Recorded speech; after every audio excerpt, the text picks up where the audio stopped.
Good morning. Let's make today's lunchbox. First, I'm making a simple cauliflower poriyal. Heat oil, add in cauliflower and salt. Cover and cook for 5 to 6 minutes until the cauliflower is tender.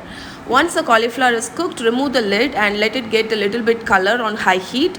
Add in turmeric powder and chili powder and your cauliflower poriyal is done. I made a butter garlic carrot rice. Heat butter and oil.